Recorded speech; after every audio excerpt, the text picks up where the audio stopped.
Hello everyone. As in the last video we discussed about simple interest. What is it? Here we are saying the formula for simple interest is principal into rate into time upon 100. Now there can be four different possibilities. One is when the principal, rate and time is given, we have to find out the simple interest. Second is when principal, rate and simple interest is given, we have to find out time. Same way, the third we are finding the rate, and the fourth we are finding the principal, which I have defined like A, B, C and D. Now, if I am talking about the A type of question, it is the principal is given, the rate is given, time is given, and we have to find out simple interest. We can directly apply simple interest is equal to principal, that is 10,000, into rate, that is 8%, into time, that is 3 upon 100.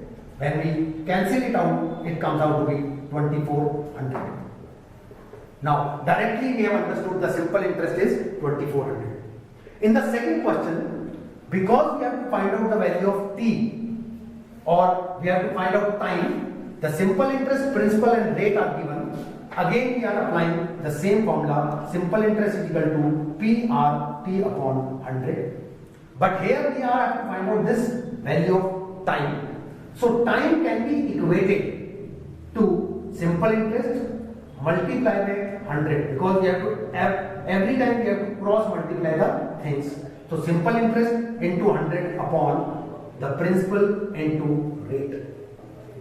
We already know that we have to find out the value of t, and simple interest, principal and rate all are given. So time is equals to the simple interest, that is 600, multiplied by the value 100 upon principal, that is 5000, multiplied by the rate, that is 4%. Once we cancel it out, it comes out to be 3. So the time becomes 3 years. This is how we can find out the value of t. In the third question, we have to find out the value of r. Again, the same formula we are applying. When we cross multiply, taking r on one of the hand, we can say the rate becomes simple interest into 100 upon principal into time. Because again, I told you that we have to cross multiply, taking r on one side. That is the rate which we have to find out. So the rate becomes simple interest, that is 1200, multiplied by the value 100 upon principal, that is 6000, multiplied by time, that is 2 years. We cancel it out, it comes out to be 10. So the rate comes out to be 10%. In the fourth example, rate, time and simple interest are given, and we have to find out the value of principal. Again we apply same thing. The principal comes out to be simple interest multiplied by 100 upon rate into time, and the simple interest here is 300 multiplied by 100 upon the rate is given as 5% and the time is given as 3. So once we cancel it out, it comes out to be rupees 2000. So this way we can solve the questions which are based on simple interest. But there is one more thing, that besides this, there is one more term which we have to take into consideration, and that is the amount.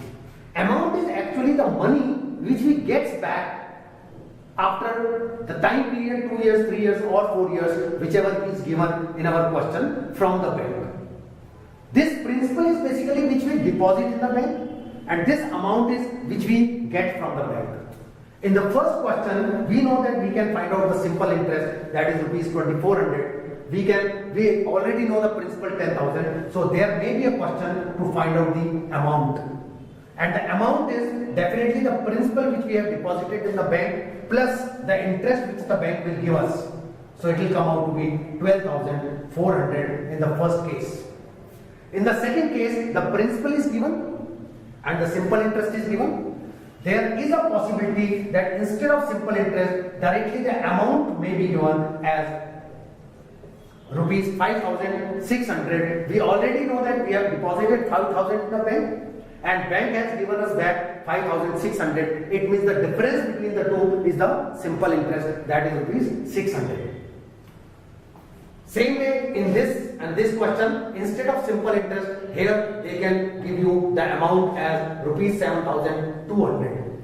We know the principal 6,000, amount 7,200. We already subtracted and comes to the conclusion that the simple interest is rupees 1,200. And same is the case in the last one. We might have given the amount and the simple interest here. Suppose the amount here is 2,300 and the simple interest is 300. We can directly calculate the principal as 2,000. Thank you.